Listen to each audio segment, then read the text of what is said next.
Right, guys, how we doing? Yeah, you know what time it is. It is time for chess. Oh yeah, let's just jump straight into it. See how we go. Okay. Is it Azerbaijan? Maybe it is. Oh, I pressed myself. There we go. I'm not very good with flags, but some people know all of them. But yeah, no, that was kind of a wild punt. I got a bit lucky there. Okay, let's play. So. Yeah, let's play. Let's try Scotch. Yeah, in this one, we've tried the Italian, we've tried the Spanish. Let's try Scotch. I don't really play the Scotch very often. But, let's see. Let's see how this one goes. So, D6. Yeah, I don't know the theory and stuff. As black, I play the Scotch as black, and normally I'd play Bishop C5 instead of D6. And yeah, I guess D6 does kind of shut in his bishop a little bit, which is. But I guess here, it's a reasonable setup. It's just maybe just slightly passive, maybe. I'm just going to continue with bishop c4. Target f7. Okay, we get like a similar kind of thing, with the sacrifice. It's a similar position if just instead of d6, if his bishop was on c5, it'd be the same position. But yeah, so obviously, I guess queen h5 isn't a big deal here. But it could still be something. So queen h5, g6. Let's say like queen d5. We're still a threatening mate. And we're threatening to take this knight 2 times. So maybe that's something actually. There is queen d7, which protects both. Obviously, after queen h5, there's queen f6 or queen e7 as well. There is knight e5 here in this case because this is protected. Okay, so maybe queen h5 isn't really working. But yeah, h6 is a slow move, so it's good to just double check that you don't have any opportunities or anything like that. But I don't think I do, so I guess we'll just castle.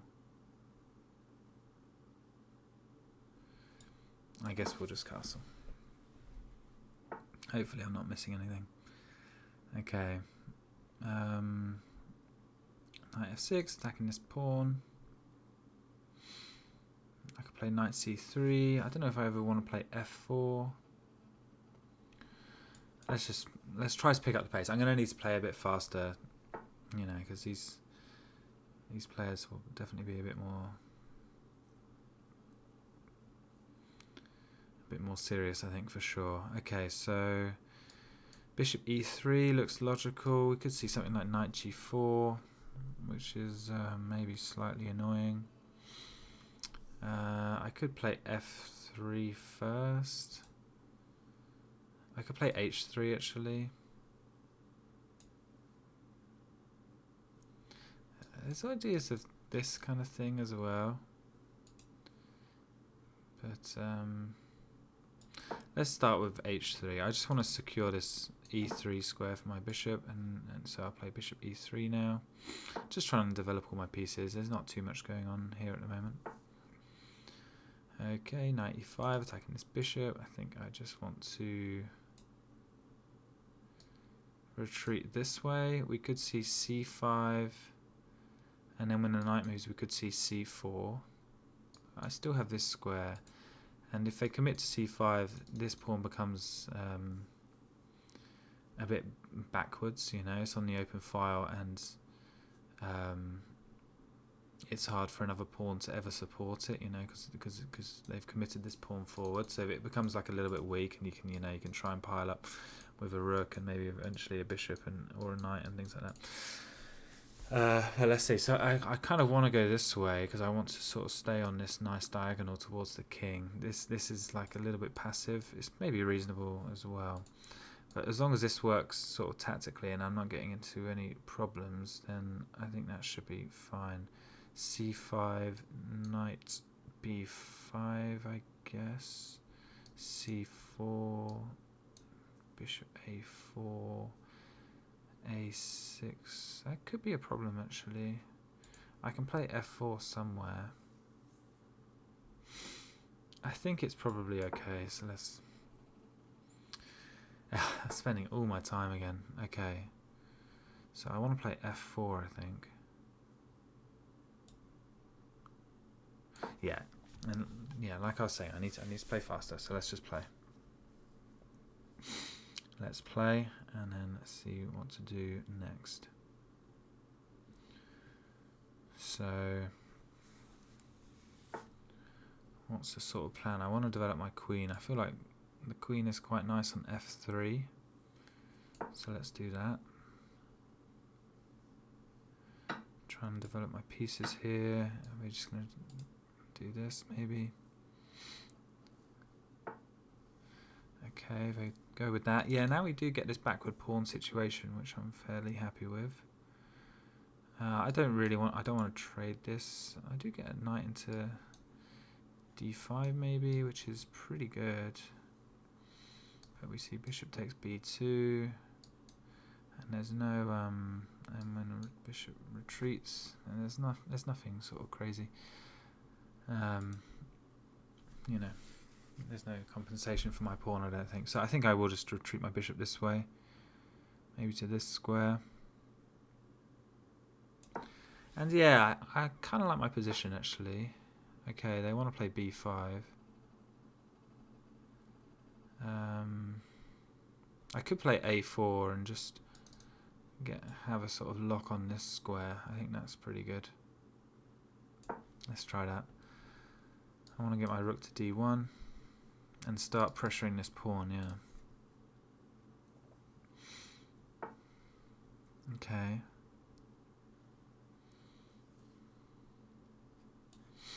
Okay, let's go. Got this covered enough for now. It's a little bit scary having the bishop opposite the queen, of course, but I can maybe stick something on d5. It's not a huge deal. I'm also threatening, yeah, I was threatening this with the pin, but they saw that one. Okay. So here.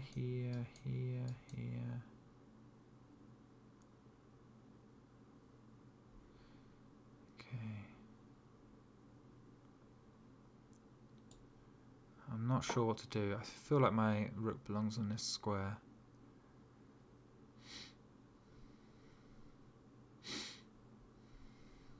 I've been playing way too slowly this game. I need to play faster now.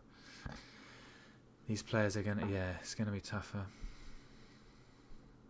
Okay, let's see. That doesn't seem too great. I can bring my knight in. Let's do that.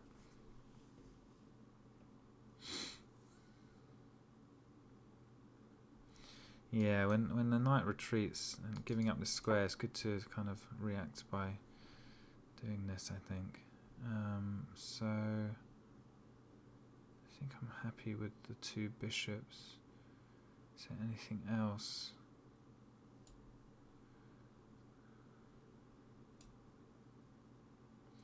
This pawn does get a little bit weak, doesn't it?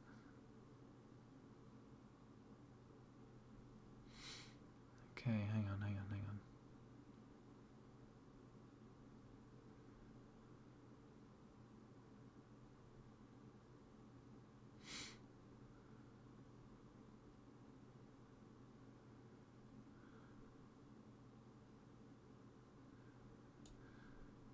I'm going to start with this.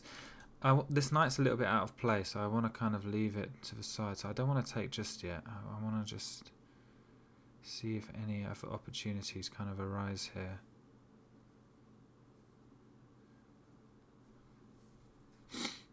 I need to hurry.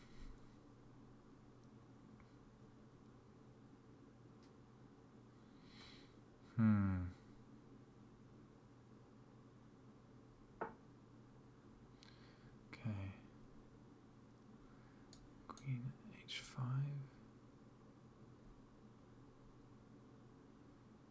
Could be something.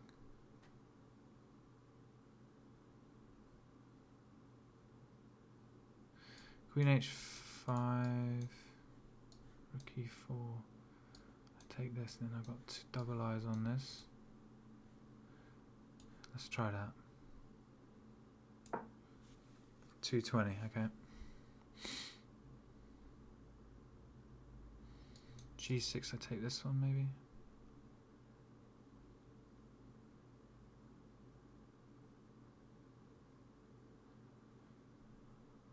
Oh no, G6 actually we can take this one, and then we can actually play Queen takes G6 because this pawn will be pinned.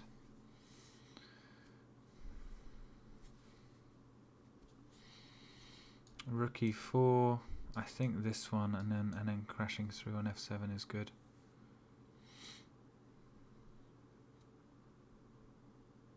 So he's under a bit of pressure now, he or she.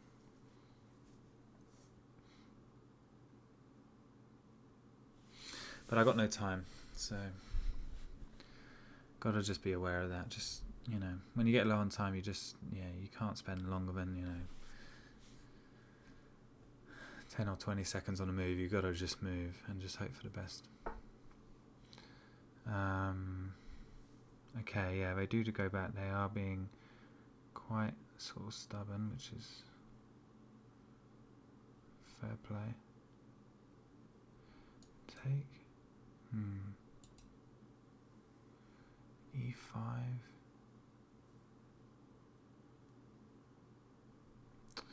Okay, I need to do something here. What can I do? I'm spending too long. I don't know what I'm doing. What am I doing?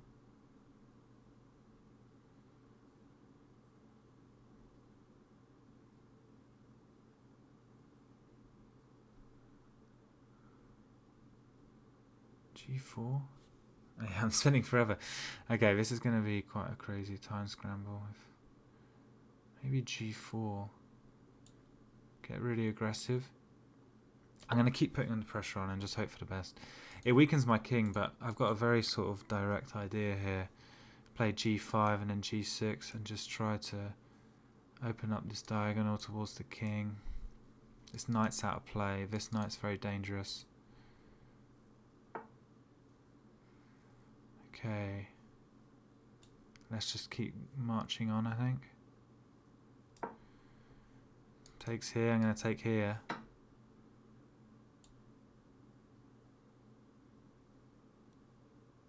I'm not sure what's going on at all here. But if the bishop retreats or goes somewhere down, I'm going to play G6. And I've got a big attack brewing. They take...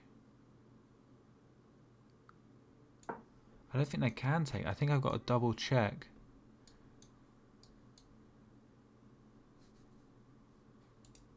I'm threatening mate. I think this is mate, right? So double checks are pretty cool because the king has to move. You know, so I think I'm chilling. I don't need to even play quickly. As long as as long as this is actually mate. I think it's mate. I think it's a mate in 2. Pretty nice one.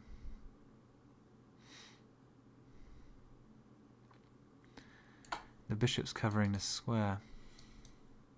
I think I can pre-move this. Yeah, that's a nice mate. Yeah, I played way too slow though. Playing with fire a little bit, yeah. We'll see what the review says. It's quite an interesting game though. Yeah. There we go. GG. That was a good one. Okay, let's see.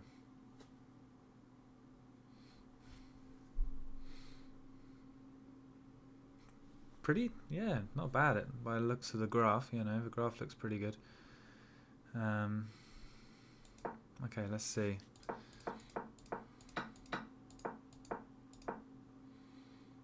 Yeah, I know that h6 is like a little bit slow, so I spent a bit of time just sort of desperately trying to find a way to punish it, but I couldn't quite find the way. Yeah, I guess there's nothing.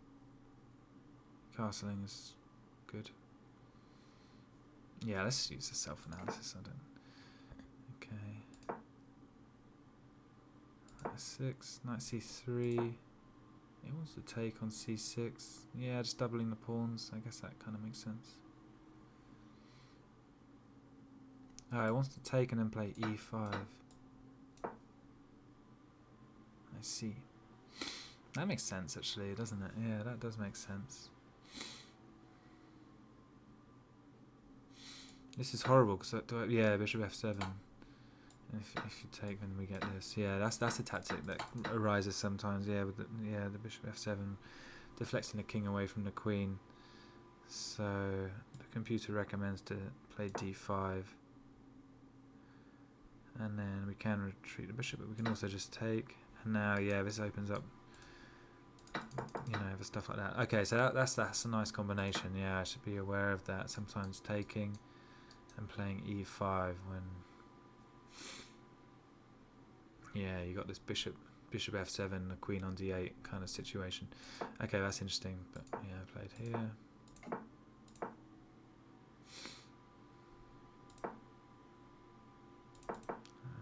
Advantage went down a little bit. Doesn't love bishop e3, it kind of prefers the bishop on f4, I think.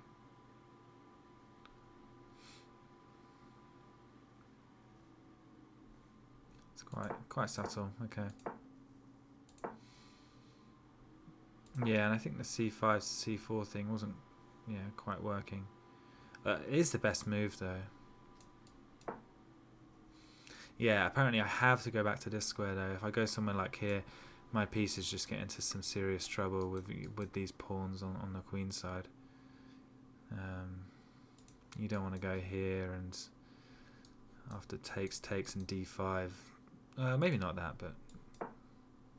but yeah, you relinquish some of the control. Ah, yeah, c4 and then a6 and yes, okay, pretty nasty position. Yeah. Okay, so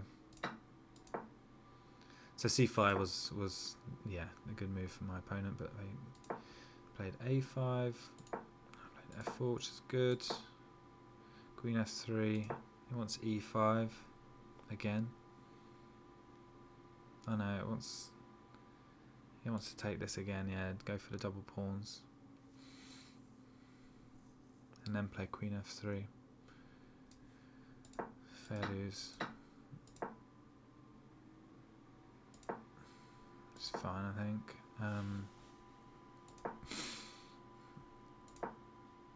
Okay, again e5. I've missed this move e5 in quite a few. I missed it in the 960 video that I did recently as well. Yeah, sometimes just these pawn breaks, I'm a little bit slow to, you know, sort of consider them. I just, you know, my focus is on the pieces, and I don't know. But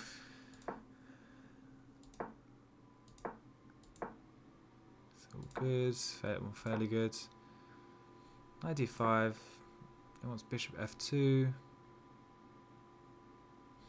Yeah, bishop f2 I did see at some point, just to sort of open up the rook, defending this. But okay, knight d5.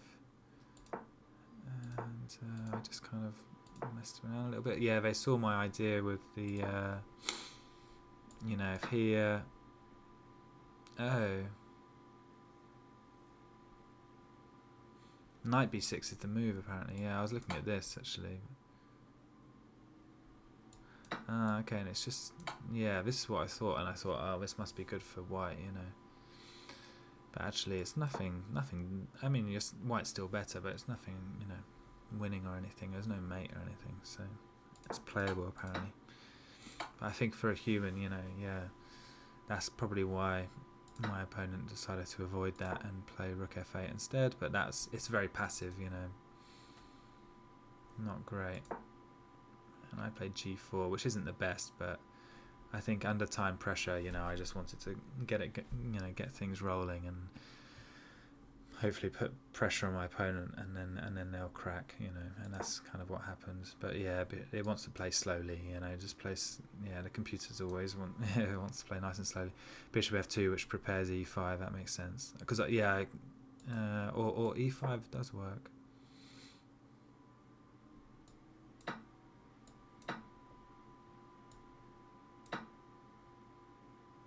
Oh, because of this pawn. I didn't even see that.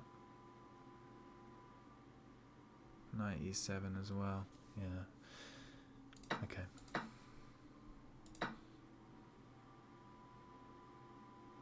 Fine. But yeah, g4, g5, and now, yeah, I'm doing very well. g6. Yeah, and it's a nice checkmate to finish. There we go. Cool, there we go. Another video. Hope you enjoyed it. Yeah, got my marathon on Sunday. Wish me luck. Yeah, a little bit nervous for it, but hopefully it'll be okay. And yeah, thanks for watching. I'll see you next time. See you later. Bye.